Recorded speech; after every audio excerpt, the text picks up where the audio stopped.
Yo, peeps and peepettes, and welcome back to the second volume of Spec Reviews. Spec Son, hope you enjoyed that previous review. I know it was long for Ric Flair, but you're talking about something that was 13 hours in length in terms of the DVD set. I managed to cram that in about 25 minutes. So thank you for all you peeps and peepettes who hung in there and listened to that review. All right, I've got one that's much shorter, much more succinct, and I can really cram this in there pretty quickly. This is New Jack's Hardcore, the documentary, from Hollywood Entertainment, directed by Brian Moody. I'm not even sure if he still even has the Hollywood Entertainment stuff out anymore. I know you can check it up on YouTube. You can actually check this video out on YouTube. I'm going to provide the link for you guys and gals. Go ahead and go look at that, which is on YouTube now. Been airing for quite a while, the entire experience. But this is the DVD itself, the Hollywood Entertainment New Jack Hardcore DVD, which is a really, really gold DVD. If there's any DVD of New Jack, I really advise you to get this one right here.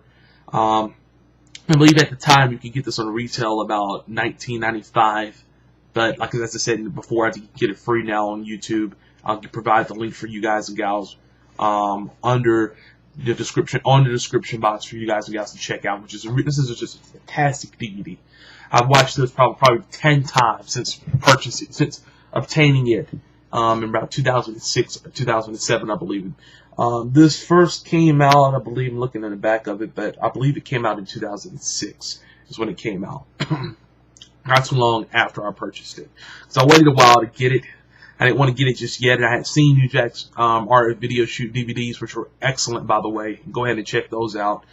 But, you know, for some reason I was a little hesitant because I didn't know the company that put this out. Apparently this is the same company that put out 101 Reasons Not to Be a Pro Wrestler, which was a really, really good DVD in itself. But, you know, for the most part, you know, this is a great DVD, the best DVD I say that Brian Moody ever put out, and I'm just going to review it right now. This is the case, as you can see right here, the back of it as well, and this is just the inside portion of it right here, just the same picture of New Jack you saw on the front part of the cover, just in a little short, marginalized kind of like fashion. Now, put the DVD down and just go ahead and discuss it for you guys and gals out there. You know, New Jack, as many of you do know, is a famous wrestler that wrestled in Extreme Championship Wrestling and Smoky Mountain Wrestling during his career. He's most famous for his singles career, although he also began his career with Mustafa as the original Gangstas in Smoky Mountain Wrestling, wrestling the likes of Tracy Smothers, the Rock and Roll Express, you know, partnerships with D'Lo Brown, who eventually went to the WWE and became D'Lo Brown, of course, part of the Nation of Domination, also with Mark Henry and what so forth and so, you know, whatever.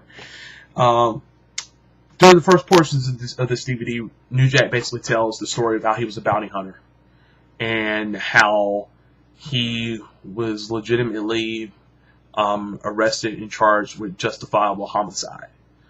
And he also discussed how after that experience, he got in pro wrestling. He got in pro wrestling at a later age than most guys did. I believe he was in his early 30s or late 20s when he got in pro wrestling. And he goes to Smoky Mountain Wrestling, owned, operated by Jim Cornette, great famous manager of the Midnight Express. And Jim Cornette comes up with the idea of partnering him, of making him and Mustafa a tag team and calling them the Gangsters. And New Jack, in a clever way as he puts it, refers to it as Jim Cornette as some hillbilly hick, and says that he was racist and all this other stuff, and said that no, not the Gangsters, the Gangstas. Which I thought was a really cool portion of the DVD right there. This is just really comedic gold, this entire DVD of New Jack. He's serious, but he also provides a really, really good fun commentary as well. He discussed how him and Mustafa started out in Smoky Mountain Wrestling, they had to endure racism and all that stuff from the Tennessee, the Kentucky fans, so all, you know, really throughout their entire run there, how Ricky Morton, Tracy Smothers, and Robert Gibson, the Rock and Roll Express, and Tracy Gibson, the Rock and Roll Express and Tracy Smothers, helped him out so much, and how he has the utmost respect for those guys, because those guys taught him how to wrestle, taught him how to work. And he, even to this day, he has ultra respect for them. But he also talks about how once he really realized how to work, how he knew how to just get the crowd so amped up to the point that they were really wanting to kill him. And there probably would have been people that really wanted to do it. Some like Southern Outlaw Justice there. But he really details a really cool story about one time him and Mustafa is in this Tennessee, or no, he's in this Kentucky city in Kentucky. Excuse me. And he mentions in a promo, I think it was like 1994, 1995, and he talks about how, the O.J. Simpson case with the murder of, Andrew Goodman and Nicole Simpson was really, prominent at the time, and he basically gave a shout out to O.J. And the fans just went nuts. They were going to kill him.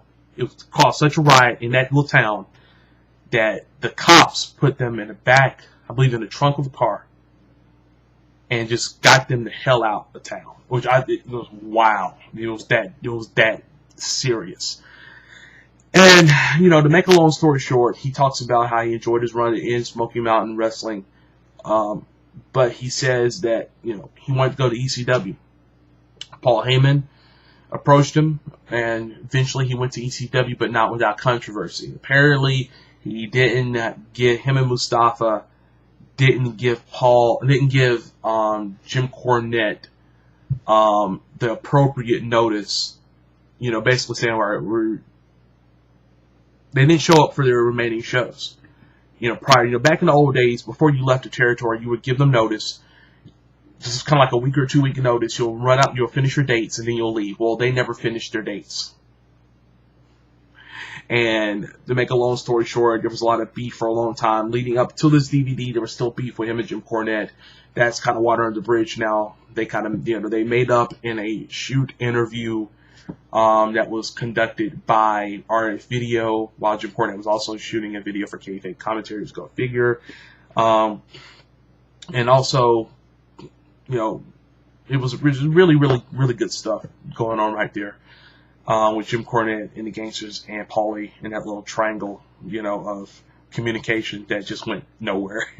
Long story short, ECW got the Gangsters, and the history was made after that. They became one of the most popular teams in ECW. New Jack just talks about how Mustafa, although was a really, really good partner, was the weak link of the team, and how they were really chanting for New Jack, and how New Jack just got over and over and over as a tag team wrestler, to the point that he eventually became a singles wrestler, and Mustafa left the company. I don't know if it was because he complained or what, but the way New Jack tells it, Mustafa didn't like it, and eventually word got to the office, and Mustafa was gone from the company, and New Jack became a singles wrestler, and he became one hell of a singles wrestler.